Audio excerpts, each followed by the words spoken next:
देखो, अगर जीवन में कभी भी तुम्हें बिना खोजे अपने आप रास्ते में मंदिर के पास या किसी शांत जगह पर सदाबहार का फूल दिख जाए तो उसे यूं ही अनदेखा मत कर देना, क्योंकि ये साधारण बात नहीं है, ये एक संकेत है और हर किसी को ये संकेत नहीं मिलता। अब तुम कहोगे एक छोटे से फूल में ऐसा क्या है? अरे, जब समझ नहीं होती तभी सब कुछ साधारण लगता है, और जब समझ आ जाती है तो वही साधारण चीज असाधारण बन जाती है। यही जीवन का खेल है। अब जरा सोचो, तुम कहीं जा रहे हो, मन में चिंता है, पैसा अटका हुआ है, काम रुक गया है, और तभी अचानक तुम्हारी नजर उस सदाबहार के फूल पर पड़ती है। क्या ये सिर्फ इत्तेफाक है? नहीं भैया, जीवन यूं ही नहीं चलता। हर चीज एक व्यवस्था से होती है और प्रकृति हमेशा संकेत देती है। फर्क सिर्फ इतना है कि हम उसे समझ पाते हैं या नहीं, और जो समझ लेता है वही आगे निकल जाता है। सदाबहार नाम सुना है ना, मतलब जो हमेशा हरा रहे, जो कभी खत्म ना हो, यही इसका संकेत है। स्थिरता, निरंतरता, और यही चीज जीवन में धन को टिकाती है। आज आदमी कमाता तो है लेकिन टिकता नहीं। क्यों? क्योंकि भीतर स्थिरता नहीं है, और ये फूल उसी स्थिरता का प्रतीक है। अब अगर ये तुम्हें अपने आप दिखे बिना ढूंढे तो समझ लेना कि जीवन तुम्हें जगा रहा है। लेकिन यही सबसे बड़ी गलती होती है, आदमी तुरंत दौड़ता है, फूल तोड़ लेता है, बिना रुके बिना सोचे। यही जल्दबाजी सब बिगाड़ देती है। इसलिए सबसे पहले रुकना सीखो, एक पल उस फूल के सामने खड़े हो जाओ, मन को शांत करो और भीतर से एक भाव लाओ, हे प्रभु, अगर ये आपका संकेत है तो मैं इसे स्वीकार करता हूं। बस यही से शुरुआत होती है। अब धीरे से बिना लालच के उस फूल को तोड़ो। ध्यान रखना, जमीन पर गिरा हुआ मत उठाना, क्योंकि जो गिर गया वो अपनी ऊर्जा खो चुका, जो जुड़ा है वही शक्ति से भरा है। अब घर लाकर उसे कहीं भी मत रख देना, ये सजावट नहीं है, ये एक माध्यम है। एक छोटा सा बर्तन लो, उसमें साफ पानी भरो और उस फूल को उसमें रख दो, फिर उसे अपने पूजा स्थान के पास रख दो। और ये काम शाम के समय करना, क्योंकि दिन और रात के बीच का समय ऊर्जा का परिवर्तन होता है, वहीं से प्रक्रिया शुरू होती है। अब रात को एक दीपक जलाओ और मन ही मन नाम लो, श्री महालक्ष्मी नमः, लेकिन सिर्फ बोलना नहीं, महसूस करना। आज आदमी जब भी जल्दी जल्दी करता है, जैसे कोई काम निपटा रहा हो। अरे ये काम नहीं है, ये जुड़ाव है। जब तक मन नहीं जुड़ा तब तक कुछ नहीं बदलेगा। अब लगातार 7 दिन यही प्रक्रिया, बिना रुके बिना बहाने, क्योंकि बीच में छोड़ा तो असर अधूरा। ये कोई जादू नहीं है, एक क्रम है, और जो क्रम निभाता है वही फल पाता है। अब 7वें दिन के बाद फूल को लाल कपड़े में बांधकर तिजोरी में रख दो, और रखते समय मन में कहना, हे माँ लक्ष्मी मेरे घर में स्थायी निवास करे। अब यहीं से असली खेल शुरू होता है, क्योंकि अब तुम्हारी परीक्षा है। अब देखना है कि तुम भीतर से बदलते हो या नहीं। अगले 11 दिन बहुत महत्वपूर्ण। सुबह उठते ही अपने हाथ देखो और मन में कहो, आज का दिन शुभ है और समृद्धि मेरी ओर आ रही है। ये छोटी बात लगती है, लेकिन यही दिमाग को नई दिशा देती है, और दिशा बदल गई तो जीवन बदल जाता है। अब इन दिनों में अपनी वाणी संभालो, कम बोलो, कटु मत बोलो, गुस्सा मत करो, क्योंकि गुस्सा सबसे बड़ी ऊर्जा को खत्म करता है। तुम पूजा कर रहे हो और गुस्सा भी, तो समझ लो तुम खुद ही तोड़ रहे हो। अगर इस दौरान कोई नया मौका मिले तो उसे मत टालना। कई बार जीवन अवसर के रूप में जवाब देता है और आदमी सोचता है अभी नहीं, और वही मौका निकल जाता है। इसलिए सजग रहो।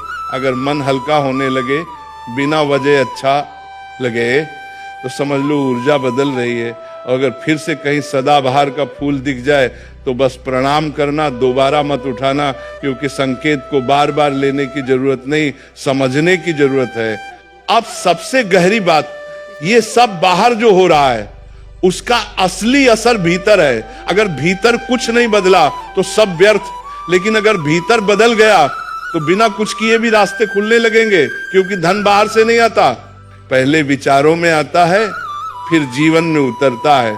इसलिए हर दिन थोड़ा समय अपने साथ बैठो, आंख बंद करके खुद से पूछो, मैं क्या सोच रहा हूं, मैं कहां जा रहा हूं, दिशा सही है या नहीं, क्योंकि दिशा के बिना मेहनत सिर्फ थकान देती है।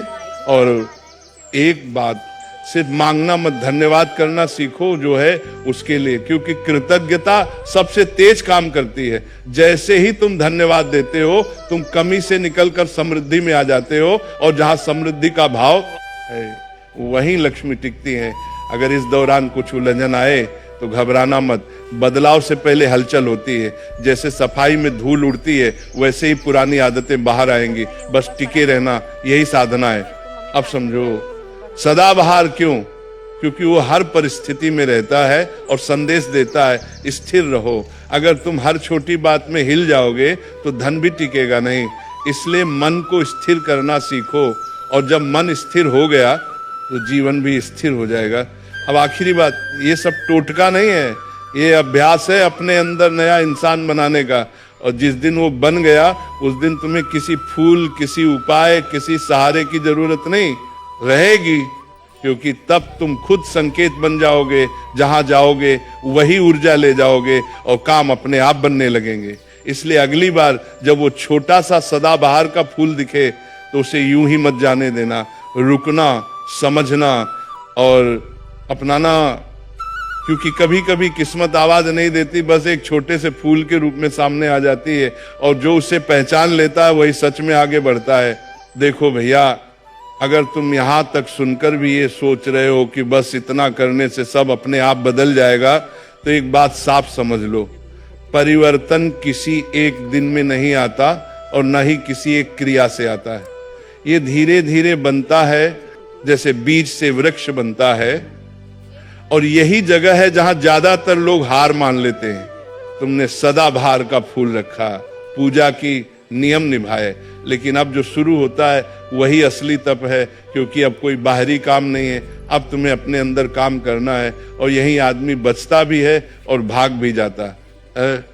अब ध्यान से समझो, जब तुम उस फूल को तिजोरी में रखते हो तो वो सिर्फ धन को नहीं बुलाता, वो तुम्हारे विचारों को भी उजागर करता है, जो भीतर छुपे हुए हैं, डर, कमी, असुरक्षा, ये सब ऊपर आने लगते हैं। और तब आदमी घबरा जाता है, सोचता है सब उल्टा क्यों हो रहा है। लेकिन सच ये है, कुछ भी उल्टा नहीं हो रहा है। जो पहले अंदर दबा हुआ था वो अब दिखने लगा है। और यही सबसे बड़ा मौका है, क्योंकि जब तक तुम अपनी कमी को देखोगे नहीं, तब तक उसे बदलोगे कैसे। इसलिए अगर इन दिनों में तुम्हें अपने अंदर बेचैनी महसूस हो या पुराने डर सामने आए, तो भागना मत, बैठो, देखो और स्वीकार करो, क्योंकि यही स्वीकार करना बदलाव की शुरुआत है। अब एक और बात समझ लो, बहुत जरूरी है, तुम रोज उस जगह के पास से गुजरते हो जहां फूल रखा है, लेकिन क्या तुम सच में जुड़ते हो उससे, या बस देखकर निकल जाते हो? क्योंकि फर्क यही पड़ता है। जुड़ना मतलब एक पल रुकना, एक नजर देखना और मन में कहना मैं जागरूक हूं, बस इतना सा। आज आदमी का मन हर समय भाग रहा है, फोन में, चिंता में, भविष्य में, और इसी भाग दौड़ में वो वर्तमान को खो देता है। जबकि असली शक्ति वर्तमान में है, उसी पल में है जहां तुम हो। अगर तुमने ये सीख लिया कि एक पल रुकना कैसे है, तो समझ लो आधा काम यही हो गया। अब सुनो, अगले 21 दिन बहुत महत्वपूर्ण है, क्योंकि यही आदत बनती है और यही टूटती भी है। अगर तुमने इन 21 दिनों में अपने विचारों पर ध्यान देना शुरू कर दिया, तो धीरे धीरे तुम्हारा पूरा सोचने का तरीका बदल जाएगा। सुबह उठते ही वही सकारात्मक भाव, दिन में कम से कम एक बार कृतज्ञता, और रात को सोने से पहले एक छोटा सा चिंतन, आज मैंने क्या सही किया, क्या गलत किया, बस इतना सा। लेकिन सच्चाई से, ये सुनने में छोटा है लेकिन असर बहुत बड़ा है, क्योंकि ये तुम्हें खुद से जोड़ता है। और जब इंसान खुद से जुड़ जाता है तो उसे बाहर भटकने की जरूरत नहीं पड़ती।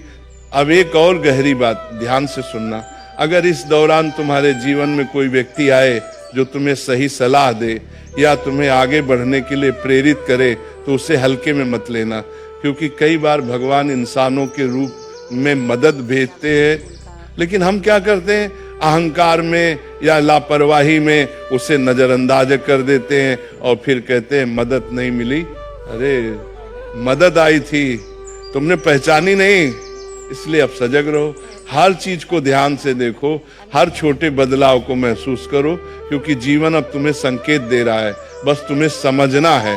अब एक और संकेत, अगर तुम्हारे खर्चों पर अचानक नियंत्रण आने लगे, मतलब पहले जहां फालतू खर्च होता था अब तुम सोचने लगे, तो समझ लो ये बहुत बड़ा बदलाव है, क्योंकि धन सिर्फ आने से नहीं बढ़ता, बचाने से बढ़ता है। और ये जो समझ आती है, ये भीतर की स्थिरता से आती है, जो इस पूरे अभ्यास से बनती है। अब आखिरी और सबसे महत्वपूर्ण बात, अगर कभी ऐसा लगे कि कुछ भी नहीं हो रहा, सब वैसा ही है, तो हार मत मानना, क्योंकि अक्सर सबसे बड़ा बदलाव ठीक उसी समय आता है जब हम हार मानने वाले होते हैं। और जैसे अंधेरे के बाद ही सूरज निकलता है, वैसे ही संघर्ष के बाद ही परिणाम आता है। इसलिए टिके रहो, चलते रहो और विश्वास रखो, क्योंकि ये जो छोटा सा सदाबहार का फूल है, ये तुम्हें सिर्फ धन नहीं, एक नई सोच दे रहा है, एक नई दिशा दे रहा है। और जब दिशा सही हो जाती है तो मंजिल अपने आप मिल जाती है। तो अब ये तुम पर है, तुम इसे सुनकर छोड़ देते हो या इसे अपने जीवन में उतारते हो। अगर उतार लिया तो याद रखना, तुम वही नहीं रहोगे जो आज हो, तुम उससे बेहतर बन जाओगे, मजबूत बन जाओगे और धीरे धीरे समृद्ध भी, क्योंकि जो खुद को बदल लेता है उसे दुनिया बदलने से कोई नहीं रोक सकता। अब शांत रहो और जो समझा है उसे जीना शुरू करो, बाकी सब अपने आप होने लगेगा। देखो भैया, अब जो मैं कहने जा रहा हूं ना, वही असली बात है। अगर ये समझ में आ गई तो फिर तुम्हें किसी भी उपाय के पीछे भागने की जरूरत नहीं पड़ेगी, क्योंकि तब तुम उपाय नहीं करोगे, तुम खुद उपाय बन जाओगे। आज आदमी बाहर के चमत्कार ढूंढता है, उसे लगता है कि अचानक पैसा आ जाएगा, सब ठीक हो जाएगा, लेकिन सच्चाई क्या है? चमत्कार धीरे धीरे होता है, इतना धीरे कि कई बार हमें दिखता भी नहीं और हम बीच में ही हार मान लेते हैं। अब ध्यान से सुनो, जब तुम उस फूल को तिजोरी में रखते हो तो वो सिर्फ एक प्रतीक बन जाता है, असली काम तुम्हारे अंदर चल रहा होता है, तुम्हारे निर्णय बदलने लगते हैं। तुम पहले जहां डरते थे अब थोड़ा साहस दिखाते हो, जहां टालते थे अब कदम उठाते हो, और यही छोटे छोटे कदम आगे चलकर बड़े परिणाम देते हैं। तुम सोचते हो पैसा कहां से आएगा? अरे पैसा किसी एक जगह से नहीं आता, वो कई रास्तों से आता है, लेकिन उसके लिए तुम्हें खुले रहना पड़ता है। अगर तुम हर मौके को डर के कारण छोड़ दोगे तो फिर रास्ते बंद हो जाएंगे। इसलिए अब एक नियम बना लो, डर के बावजूद सही काम करना है। और याद रखना, सही काम का मतलब हमेशा बड़ा काम नहीं होता, कई बार छोटा फैसला बड़ी दिशा बदल देता है। जैसे समय पर उठना, सही जगह मेहनत करना, सही लोगों के साथ रहना, ये सब दिखने में छोटा है लेकिन असर बहुत बड़ा है। अब एक और गहरी बात ध्यान से समझना, अगर इस पूरे समय में तुम्हें अपने अंदर आलस महसूस हो, काम टालने का मन करे, तो ये भी एक संकेत है, लेकिन अच्छा वाला नहीं। ये बताता है कि पुरानी आदतें तुम्हें वापस खींच रही हैं और यहीं पर तुम्हें मजबूत बनना है, क्योंकि जीत हमेशा उसी की होती है जो खुद से लड़ना सीख जाता है। बाहर की दुनिया से लड़ना आसान है, लेकिन अपने मन से लड़ना वही असली तप है।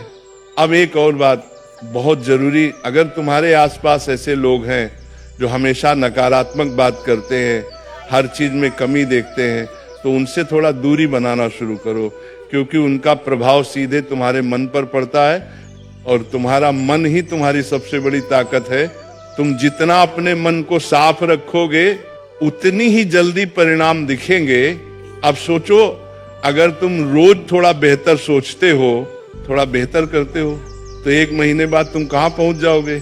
यही है असली परिवर्तन। ये अचानक नहीं होता, ये हर दिन थोड़ा थोड़ा बनता है। अब एक और संकेत, अगर इस दौरान तुम्हें ऐसा लगे कि तुम अकेले हो, कोई समझ नहीं रहा, तो घबराना मत, क्योंकि जब इंसान बदलता है तो शुरुआत में वो अकेला ही होता है, लेकिन धीरे धीरे सही लोग उसके जीवन में आने लगते हैं और वही लोग उसकी यात्रा को और आसान बना देते हैं। अब आखिरी और सबसे गहरी बात, सदाबहार का फूल तुम्हें क्या सिखा रहा है? हर परिस्थिति में टिके रहना, धूप हो, बारिश हो, वो रहता है और यही तुम्हें करना है। अगर परिस्थिति थोड़ी खराब हुई और तुम टूट गए तो फिर कुछ नहीं बदलेगा, लेकिन अगर तुम टिके रहे तो धीरे धीरे सब बदल जाएगा, क्योंकि समय हमेशा बदलता है, लेकिन जो खुद नहीं बदलता वो पीछे रह जाता है। इसलिए अब फैसला तुम्हारा है, तुम इस रास्ते पर चलते रहोगे या फिर वापस पुराने तरीके में लौट जाओगे। अगर चलते रहे तो याद रखना तुम्हें कोई रोक नहीं सकता, क्योंकि अब तुम्हारे पास सिर्फ एक फूल नहीं है, एक समझ है, एक जागरूकता है, और यही सबसे बड़ी शक्ति है। अब बस चलते रहो, रुकना मत, डरना मत, बाकी सब अपने आप होने लगेगा। राधे राधे। आज हम बात करेंगे सदाबहार फूल के बारे में। आप सभी का हमारे चैनल में स्वागत है। कई बार हमारे आसपास ऐसी चीज़ें होती हैं जिन्हें हम साधारण समझकर नज़रअंदाज कर देते हैं, लेकिन वही चीज़ हमारी किस्मत बदलने की ताकत रखती है। आज मैं आपको एक ऐसे फूल के बारे में बताने जा रही हूँ जिसे माता लक्ष्मी का आशीर्वाद माना जाता है। कहा जाता है कि अगर यह फूल आपको कहीं दिखाई दे तो इसे कभी ठुकराना नहीं चाहिए, क्योंकि यह सिर्फ एक फूल नहीं बल्कि सकारात्मक ऊर्जा और धन आकर्षित करने का प्रतीक माना जाता है। पुराने लोग मानते थे कि जिस घर में यह फूल श्रद्धा से रखा जाता है वहाँ धीरे धीरे सुख शांति और बरकत आने लगती है। लेकिन याद रखिए, सिर्फ फूल रखने से कुछ नहीं होता। अगर मन में मेहनत, सच्चाई और भगवान पर विश्वास हो तभी जीवन बदलता है। माता लक्ष्मी वहीं आती हैं जहाँ मन साफ, अच्छी सोच और दूसरों की मदद करने की भावना होती है। इसीलिए अगर कभी यह फूल आपको दिखाई दे तो उसे सम्मान से घर ले आइए और भगवान का नाम लेकर अपने पास रखिए। हो सकता है आपकी बंद किस्मत का दरवाज़ा भी खुल जाए। अगर आपको यह बात अच्छी लगी हो तो वीडियो को लाइक, कमेंट ज़रूर करिएगा और चैनल अमृत धारा को ज़रूर सब्सक्राइब करिएगा। जय माँ लक्ष्मी। राधे राधे। धन्यवाद आप सभी का, बहुत बहुत धन्यवाद। राधे राधे। चैनल पर नए हैं तो चैनल को ज़रूर सब्सक्राइब करें।